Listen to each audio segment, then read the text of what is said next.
बता दूं, ये राम मंदिर बस एक झांकी है, आने वाला समय मथुरा काशी सब बाकी है। जहाँ जहाँ हमारे साथ पीछे दिखा दीजिए, खुदेगी मुगलों की कब्र, जहाँ जहाँ मुगलों की कब्र खुदेगी वहाँ वहाँ मंदिर का अंश मिलेगा।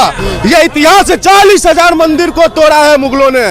यह बात 70 सालों से कांग्रेस ने किताबों में सिर्फ मुगलों का गुणगान किया, लेकिन अब जब से 2024 में हमारे राष्ट्रवादी नरेंद्र मोदी जी सत्ता में आए हैं, उन्होंने एक एक मुगलों का कब्र को खोद के दिखा दिया कि वहाँ सिर्फ और सिर्फ मंदिर हुआ करती थी। 40,000 मंदिर तोड़ा है मुगलों ने, याद रखिएगा। तो मैं ये कहना चाहूँगा विपक्ष के नेता को कि राम मंदिर हिंदुओं के आस्था का सवाल है, और आस्था के साथ अगर खिलवाड़ करेंगे तो बिहार में कहीं नजर नहीं आएंगे। एक समय था जिस तरह से वो 22 पे सिमट गए थे, 0 पे सिमट जाएंगे। हिंदुओं के आस्था के साथ खिलवाड़ करने की कोशिश नहीं करे। अच्छा, एक बात बताइए, बिहार के विपक्षी दल हो तब जब बिहार के जो भी नेता हो या जो भी सनातन के विरोध करते, राम मंदिर के विरोध करते हैं, वो ऐसा क्यों होता है सिर्फ और सिर्फ हिंदू ही धर्म को विरोध करते, किसी अन्य धर्म जितने भी धर्म है उनका किसी का भी आज तक विरोध नहीं करते, क्यों सिर्फ और सिर्फ? बस मैं वही आपको बताना चाह रहा हूँ कि वल्फ वोट की जब वल्फ वोट की बात हो रही है, सैकड़ों एकड़ जमीन उनकी परता पड़ा हुआ है, वही विपक्ष के नेता क्यों नहीं उस पर मंदिर बनवा रहे हैं, उसमें क्यों नहीं हॉस्पिटल बनवा रहे हैं, स्कूल बनवा रहे हैं, कॉलेज बनवा रहे हैं? उस पे तो कभी स्टेटमेंट उनका राम मंदिर क्यों दिखता है बार बार? अरे समस्या है, वोट बैंक की राजनीति करते हैं, तोड़ जोड़ की राजनीति करते हैं। वहाँ एक समाज को मैसेज देना चाह रहे हैं कि हम आपके साथ मजबूती के साथ हैं, जबकि उस समाज का सिर्फ उन्होंने शोषण किया है। जिस समाज को उकसाने के लिए वो राम मंदिर पर स्टेटमेंट दे रहे हैं, उस समाज को आज तक उन्होंने कुछ बेनिफिट नहीं दिया, सिर्फ शोषण किया है, उनसे वोट लिया है। अगर वैसा ही है तो मुख्यमंत्री का चेहरा किसी मुसलमान समाज के लोग को बना दे अपने दल से। क्यों बाप के बाद बेटा, बेटा के बाद पोता, पोता का ये परिवारवाद चल रहा है? बिल्कुल परिवारवाद चल रहा है, तो दिख रहा है ना, बिहार के हर एक नागरिक को अब दिखने लगा है। और 22 तारीख के बाद बिहार नहीं पूरे भारत में एक जनसैलाब उमड़ेगा। जो अभी राम पर सवाल उठा रहे हो कहीं नहीं दिखेंगे, पूरे बिहार नहीं पूरे भारत में कहीं नहीं। बिहार में किसी सरकार आने वाली है? आने वाले समय में 24 में नरेंद्र मोदी जी के 40 में 40 सीट हम लोग जीतेंगे, और 25 में पूर्ण बहुमत के साथ भारतीय जनता पार्टी बिहार में सरकार बनाएगी। हमारे आने वाली पीढ़ी याद रखेगी, यही कांग्रेस है जो 24 वकील लगाए थे राम मंदिर के खिलाफ। 24। तो फिर आज राम मंदिर को काल्पनिक मानते थे, यही राम मंदिर बनने से पहले यही कांग्रेस के लोग राम को काल्पनिक मानते थे। लेकिन आज देख लीजिए, जब देख लिया कि कोर्ट ने सहमति दे दी राम मंदिर की, आज भव्य राम मंदिर हम लोग का बन गया है, तो आज राम राम कर रहे हैं। राम तो सबके हैं, फिर भी वो राम पे सवाल उठाते हैं, तो इससे बेशर्मी की बात क्या हो सकती है? अरे वही तो लोग हैं जो कि राम को बता देते हैं अंधविश्वास है, ये सब लोगों का भ्रम है। और ये एक बात और आपको बता दें कि बहुत उनका एक पहले एक बयान आया था कि ये वही हिंदू लोग हैं, वही सनातनी लोग हैं जो कि मंदिर से बाहर जाते चप्पल चुराने जाते, ये भी आरोप लगाते थे। और आज वो खुद बालाजी मंदिर जा रहे हैं, आज वो खुद हिंदू तमाम जितने भी मंदिर है हर जगह जा करके इसी बात को पूजा अर्चना भी करने लग गया। क्या कुछ ना कितना बदलाव आया है बीजेपी सरकार आने के बाद, नरेंद्र मोदी सरकार आने के बाद? बोलिए। उनका बोलना था पहले कि ये मंदिर पर आदमी का तबीयत खराब होता है, मंदिर जाए या अस्पताल जाएगा पहले। आज उनको ही बताना चाहिए जो अपने बच्ची का गए हैं मुरन करवाने तिरुपति बालाजी, उनको पता है मंदिर में जाना चाहिए या नाई के पास जाना चाहिए। ये तो वो भी फिर वो क्यों आपत्ति हो रही है इस बात को लेकर? आपत्ति क्या, बस वो वोट बैंक की राजनीति है, उन्हें बस एक समुदाय का वोट चाहिए। आज आप 70 सालों से इतिहास उठा के देख लीजिए ना। मैं पूछना चाहता हूँ, वो लोग मुगल के नाम पे Babar road, Humayun road, Akbar road बनाते थे। मैं पूछता हूँ कि ये मुगल कौन थे? ये मुगल हमारे देश को लूटने वाले थे। मुगल को लोग आइडियल मानते हैं, बाबर को अपने पूर्वज मानते हैं। नहीं, हमारे आइडियल तो बाबर नहीं, हमारे आइडियल एपीजे अब्दुल कलाम है। हम एपीजे अब्दुल कलाम को पूजने वाले लोग हैं। अच्छा, आप अभी जस्ट तुरंत बात किया ये लोग। एक बात और बता दूं, ये राम मंदिर बस एक झांकी है, आने वाला समय मथुरा काशी सब बाकी है। जहाँ जहाँ हमारे साथ पीछे दिखा दीजिए, खुदेगी मुगलों की कब्र, जहाँ जहाँ मुगलों की कब्र खुदेगी वहाँ वहाँ मंदिर का अंश मिलेगा। ये इतिहास है, 40,000 मंदिर को तोड़ा है मुगलों ने। यह बात 70 सालों से कांग्रेस ने किताबों में सिर्फ मुगलों का गुणगान किया, लेकिन अब जब से 2024 में हमारे राष्ट्रवादी नरेंद्र मोदी जी सत्ता में आए हैं, उन्होंने एक एक मुगलों का कब्र को खोद के दिखा दिया कि वहाँ सिर्फ और सिर्फ मंदिर हुआ करती थी।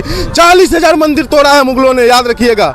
क्या लगा ज्ञान वापी मस्जिद का जो फैसला है किसके? वो बताने की जरूरत नहीं है, वहाँ पे खुलेआम दिख गया है कि शिवलिंग है, नंदी भगवान है, वहाँ पे मंदिर के अंश मिले, बस अब कोर्ट का इंतजार है। हम लोग देखिए, हम लोग संविधान को मानने वाले हैं और उन लोगों को देख लीजिए। अब एक चीज़ आप बताइए, जब एक देश एक संविधान की बात होती है तो ये पर्सनल मुस्लिम लॉ बोर्ड क्या है, वक्फ बोर्ड क्या है, ये सब क्या है?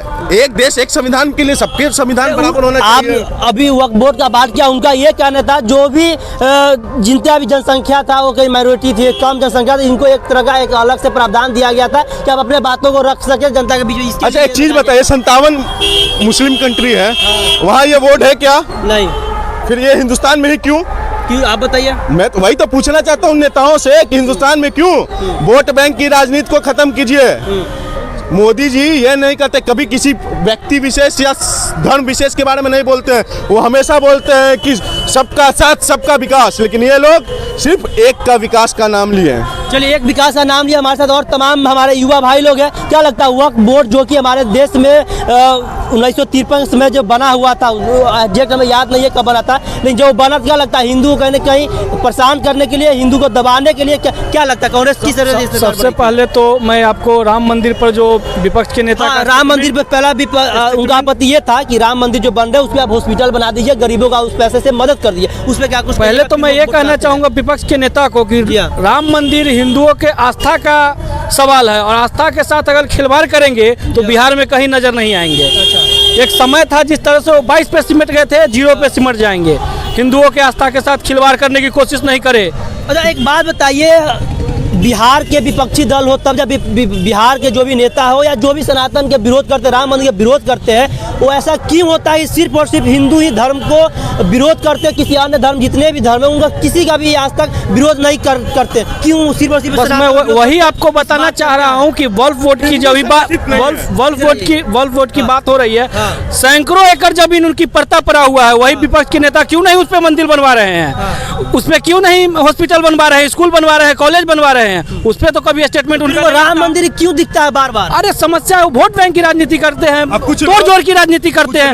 वहाँ एक समाज को मैसेज देना चाह रहे हैं कि हम आपके साथ मजबूती के साथ हैं, जबकि उस समाज का सिर्फ उन्होंने शोषण किया है। जिस समाज को उकसाने के लिए वो राम मंदिर पर स्टेटमेंट दे रहे हैं, उस समाज को आज तक उन्होंने कुछ बेनिफिट नहीं दिया, सिर्फ शोषण किया है, उनसे वोट लिया है। अगर वैसा ही है तो मुख्यमंत्री का चेहरा किसी मुसलमान समाज के लोग को बना दे अपने दल से। क्यों? बाप के बाद बेटा, बेटा के बाद पोता, पोता ये परिवारवाद चल रहा है? बिल्कुल परिवारवाद चल रहा है, तो दिख रहा है ना।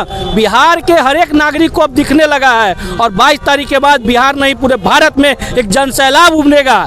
जो अभी राम पर सवाल उठा रहे हो कहीं नहीं दिखेंगे, पूरे बिहार नहीं पूरे भारत में कहीं नहीं। बिहार में किसी सरकार आने वाली है? आने वाले समय में 24 में नरेंद्र मोदी जी के 40 में 40 सीट हम लोग जीतेंगे और 25 में पूर्ण बहुमत के साथ भारतीय जनता पार्टी बिहार में सरकार बनाएगी। चलिए एक सवाल और रहेगा, आप अभी कुछ देर पहले वक्फ बोर्ड का बात कर लेते हैं। वक्फ बोर्ड क्यों बिहार हिंदू के खिलाफ बनाया गया? इस तरह देखिए, पहले हिंदू को दबाने की तरह बिल्कुल वोट बैंक के राजनीति के लिए वक्फ बोर्ड को बनाया गया। अगर अब अभी उस समय के जनसंख्या का अनुपात और अभी के जनसंख्या का अनुपात को देखिए तो अभी जो वक्फ बोर्ड वाले लोग हैं उनसे कम जनसंख्या हमारे और भी वर्ग के लोग हैं, हिंदू में भी जो वर्ग है उनका कम जनसंख्या, उनके लिए अलग से व्यवस्था क्यों नहीं की? वक्फ बोर्ड का जमीन का बात किया जाए तो आपको बता दें, दिल्ली, कलकत्ता, मुंबई जितने जगह पे वो लोग बसे हुए, उतना सिर्फ और सिर्फ वक्फ बोर्ड के पास जमीन उतना है। उस पर क्या कुछ कहिएगा? बिल्कुल वही तो हम कह रहे हैं, उसका कोई कैसे माइनॉरिटी का बात किया जा रहा है, कोई यूज नहीं है, वो पड़ता पड़ा हुआ है। उस पे कॉलेज खोले, स्कूल खोले, हॉस्पिटल खोले ना। कई आरोप लगा रहे हैं कि दूसरे जमीन के, जो जमीन आपके पिताजी के नाम के है, कल आकर के वो आपका जमीन होता है पिताजी के बाद, लेकिन वो अगर इस बात पे दावा कर देती है ये जमीन आपके पिताजी का नहीं हमारा था, तो आपके पास दुनिया का कोई रास्ता नहीं बचता है इस बात का प्रूफ करने के लिए कि हमारा वो जमीन हमारे पूर्वजों का जमीन है। उसमें क्या कुछ कहिए? कहीं ना कहीं हिंदू को दबाने की बात किया जा रहा है। एकदम पूरे तरह से हिंदुओं को तोड़ के, हिंदुओं को बांट के और एक वर्ग विशेष को उकसा के वक्फ बोर्ड की स्थापना की गई, जो हिंदुओं को विशेष करके प्रताड़ित किया जाए। आप देखिएगा कि अगर हिंदू का कहीं कोई मठ मंदिर का जमीन है तो उसको ये सामाजिक काम में यूज किया जाता है, स्कूल कॉलेज खोला जाता है, कोई ट्रस्ट खोला जाता है। जैसे अभी मुझे पटना में हनुमान मंदिर है, उनके अधीन हमको लगता है लगभग पाँच हॉस्पिटल चल रहा है, स्कूल चल रहा है। वैसे किसी भी मस्जिद या वक्फ बोर्ड के जमीन में आप दिखा दीजिए हमको कहीं भी।